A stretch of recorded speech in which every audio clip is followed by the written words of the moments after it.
रामेश्वरानंद ब्रह्मचारी जी, शंकर मठ, आसाम से। दंडवत महाराज जी। महाराज जी, कुछ दिन पहले ही ब्रह्मचर्य लिया है। इस पर आगे उन्नति के लिए आपका आशीर्वाद चाहिए था। सबसे पहली बात ब्रह्मचारी को ये है कि किसी भी तरह से शास्त्र आज्ञा का उल्लंघन ना होने पाए किसी भी क्षेत्र पे। जैसे स्वाभाविक आकर्षण होता है पुरुष शरीर का स्त्री शरीर में, स्त्री शरीर का पुरुष शरीर में, और इस आकर्षण में यदि हम नजदीकीपन बनाए तो हम ब्रह्मचारी नहीं रह सकते हैं। जैसे किसी किसी के अन्य भी आकर्षण है, तो हमको अपनी मनोवृत्ति को देखना चाहिए कि काम संबंधी आकर्षण किधर है और उस दिशा से बचना चाहिए। क्योंकि ब्रह्मचर्य एक ऐसी अमोघ वस्तु है कि जो चिंतन मात्र से भी नष्ट हो सकती है। क्रिया प्रक्रिया संग ये तो आगे की बात हो गई। जैसे हम गाढ़ काम चिंतन में हो गए, हमारे अंदर एक मनोवाह नाड़ी है, वो नाड़ी मथानी समझिए। जैसे दूध को जमा कर दही किया गया और दही का जब मंथन किया गया तो उससे मक्खन घी निकलता है। ऐसे पूरे शरीर में, इस पांच भौतिक देह में कहीं भी देख लो, जैसे पित्त की थैली है और ऐसे ऐसे कहीं वीर की थैली नहीं है। ब्रह्मचर्य जो वीर है उसकी कहीं थैली नहीं है। वो पूरे रक्त को वो मनोवाह नाड़ी मथानी की तरह चिंतन से, जब आपका कामोत्तेजित चिंतन हुआ तो मंथन कर देगी। अब मंथन कर दिया तो फिर लघु शंका में, स्वप्न दोष में किसी न किसी तरह वो निकल जाए। अखंड ब्रह्मचारी जी के लिए चिंतन भी रोकना है, क्योंकि ध्यायतो विषयान, जहां हम विषयों का ध्यान किया तो संगस्तेषु उपजायते, उसमें आसक्ति पैदा होगी, फिर क्रियाएं आगे होने लगेंगी। तो हमारा जिधर काम आकर्षण है उनके संग से, उनके संभाषण से बचे। पहला, सबसे पहला कर्तव्य जीवन में ब्रह्मचारी को कभी भी सानिध्य प्रगट में या एकांत में काम संबंधी चेष्टाओं का नहीं करना चाहिए। बिल्कुल किसी भी बहाने से संभाषण, किसी भी बहाने से स्पर्श, किसी भी बहाने से चित्र आदि देखना, वो आजकल मोबाइल भी होते हैं तो मोबाइल आदि में, क्योंकि कामोत्तेजना जब चढ़ती तो वही विषय हमें अच्छा लगता है, तो उस विषय का किसी भी तरह से हम पोषण न होने दें। ये पक्की जीवन की बात समझ ले। अगर ब्रह्मचर्य रहना है तो विपरीत आकर्षण जो हो रहा है उससे हमें दूरी बना के रहना। अगर तनिक भी सिद्ध ही कोई दिखाए तो गिर ही जाएगा, वो भ्रष्ट ही हो जाएगा। और जब ब्रह्मचर्य रहा जाता है तो उसको सुविधा माया देती है ब्रह्मचर्य नष्ट करने की, ये बैठालना चाहिए। जैसे आप नियम लिए कि मैं आजीवन ब्रह्मचारी रहूंगा, तो आपको पक्की सुविधा एक समय आएगी कि आप आराम से भोग भोग लीजिए, कोई निगेटिव नहीं, कोई नकारात्मक सोच भी नहीं आएगी। आप उसको स्वीकार करें, क्योंकि आपके व्रत को भंग करने के लिए माया ऐसी सुविधा देगी।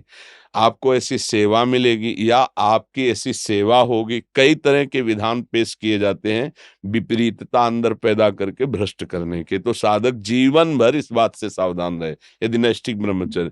दूसरी बात, जब हम स्नान करें तो नाभि देश को बहुत ठंडा करें। ठंडे जल से नाभि देश में यहां से जल को कई बार ऐसे डालें। और कभी भी किसी भी तरह से हम उन इंद्रियों को किसी भी तरह से ना छेड़ें जिनसे हमारा ब्रह्मचर्य नष्ट होता है। वो पवित्रता के लिए स्नान शौच आदि के अलावा हम उन इंद्रियों का स्पर्श भी ना करें, उन इंद्रियों को किसी तरह उत्तेजित ना करें, ये पक्का ध्यान रखें। तीसरी बात, भोजन इतना पाएं जो सुपाच्य हो और शौच पूरी साफ हो जाए। अगर कब्ज रहेगा तो फिर हमारा ब्रह्मचर्य नष्ट होने की संभावना रहती है। जिसके बहुत कब्जियत बनी रहती है, तो ब्रह्मचर्य क्या है, घी समझो। वो उसको उचित आहार विहार से संयम में किया जाता है। और ब्रह्मचर्य को पुष्ट रखने के लिए कम से कम 48 मिनट बिना हिले डुले पद्मासन और सिद्धासन का अभ्यास करना चाहिए, मेरुदंड सीधी करके। पद्मासन लगाना जानते हो? सिद्धासन लगाना जानते हो? सिद्धासन, अभी तो ऐसे नहीं बताया जा सकता ना, क्योंकि वो क्रिया है उसमें।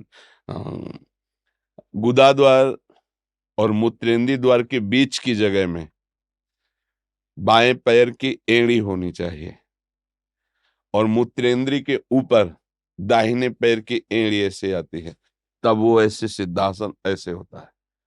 ऐसे 48 मिनट बिना हिले डुले सिद्धासन और पद्मासन का अभ्यास करे, आहार शुद्ध रखे, तो ब्रह्मचर्य ऊर्ध्वरेता होता है।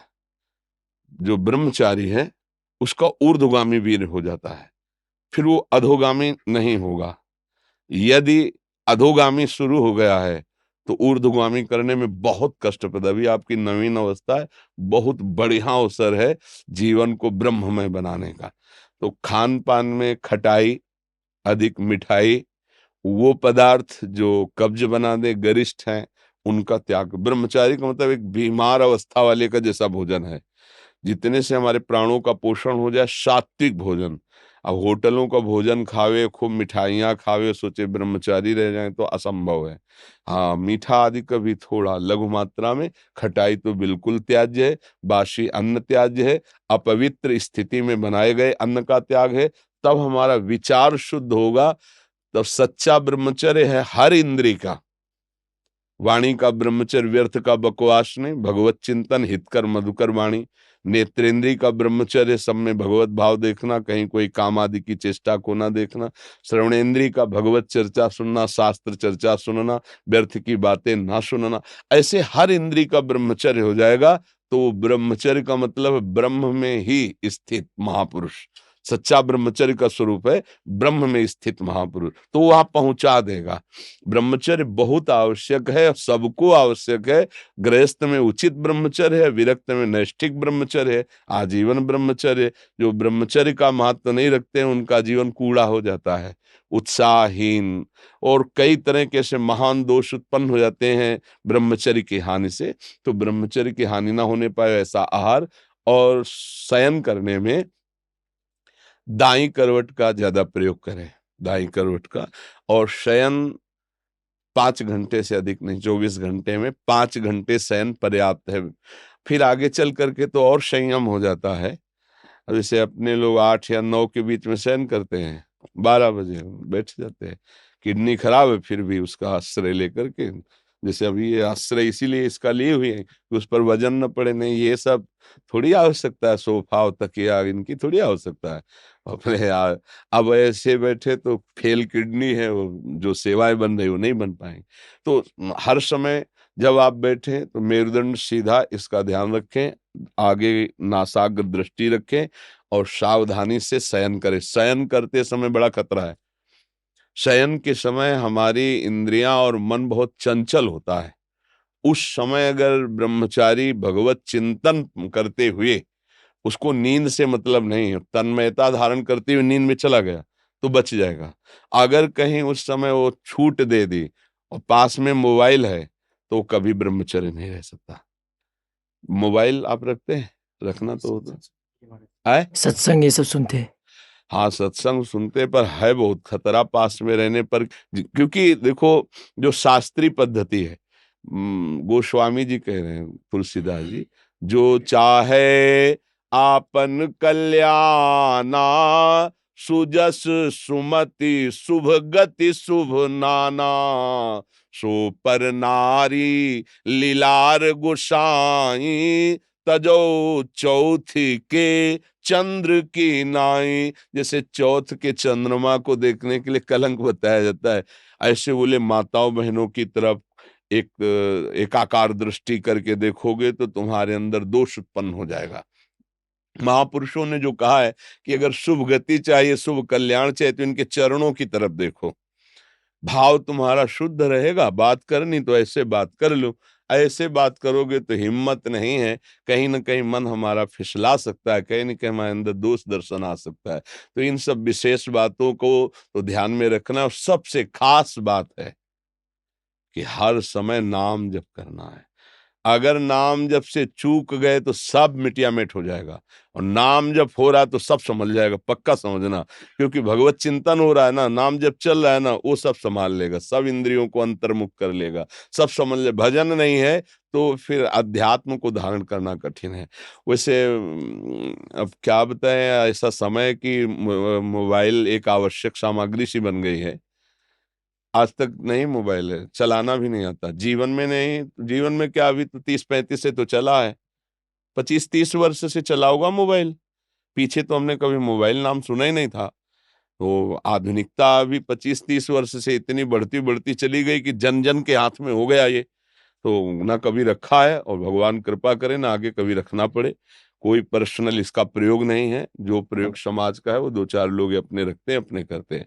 हमें लगता है ब्रह्मचारी अगर सत्संग सुनने के लिए वो चिप वाला प्रयोग करे और सत्संग केवल, वो ऐसे यंत्र आते हैं ना कि जैसे चिप लगा दो सत्संग सुनते रहो, मेमोरी कार्ड। हाँ ऐसा कुछ, मतलब इसको सर्च करके हम सत्संग सुने तो कभी ऐसी बुद्धि हो जाएगी कि सर्च करके हम गलत भी देख सकते हैं। और एक बार अगर उतर गए, फिसल गए, फिर वो मतलब चढ़ पाना बहुत कठिन होता है। जैसे बालू का बांध होता है, एक बार टूट जाए फिर उसे बांधना बहुत कठिन हो जाता है। तो हमारी प्रार्थना है कि अगर आप मोबाइल रहित जीवन व्यतीत कर सके तो अच्छी बात है।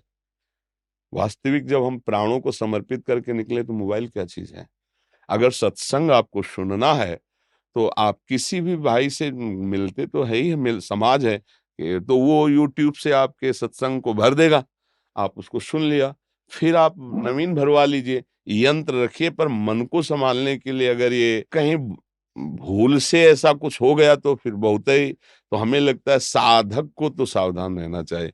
दिन भर तो शांति हो, जब शाम के शयन करने जाए और मोबाइल पास है तो मुझे लगता है खतरा पास रखा हुआ है साधक के पास। इसीलिए किसी साधक के पास नहीं मिलेगा, जिनको सेवाएं हैं उनके पास है, और उनको भी चाहे वो बूढ़ा हो चाहे बड़ा हो, कभी भी किसी भी क्षण चेक किया जा सकता है, हमारे यहाँ का सिद्धांत है। तो सबकी जांच है, इसके ऐसा नहीं कि तुम मनमानी जो कुछ चाहो सो कर सको। और भगवान की कृपा से उन्हीं को दिया गया है जिनकी कसौटी में कस करके जो पास हैं। तो मुझे लगता है बच्चा, अभी तुम नवीन बच्चे हो, मोबाइल का संग त्यागो, फिर आगे बढ़ो तो बहुत अच्छे महात्मा बन जाओगे, क्योंकि अभी नवीन अवस्था है ना। हाँ, जगत का कल्याण करने वाले बन जाओगे। सतरति सतरति सा लोकांतारे, बहुत आनंद आएगा, बहुत आनंद। थोड़ा 10-20 वर्ष ब्रह्मचर्य रहो, फिर आप देखो कैसा आनंद आता है। कोई भी सर्दी गर्मी बरसात मान अपमान दुख सुख छू नहीं पाता। हर कष्ट को सहने की सामर्थ्य ब्रह्मचारी के अंदर होती है। तो इसलिए नाम जप करो, और जो जो कहा है इसको फिर भरवा लेना किसी चिप आदि में, दोबारा सुन लेना, क्योंकि ये यूट्यूब में डाल देंगे तो इसको बार बार सुनना।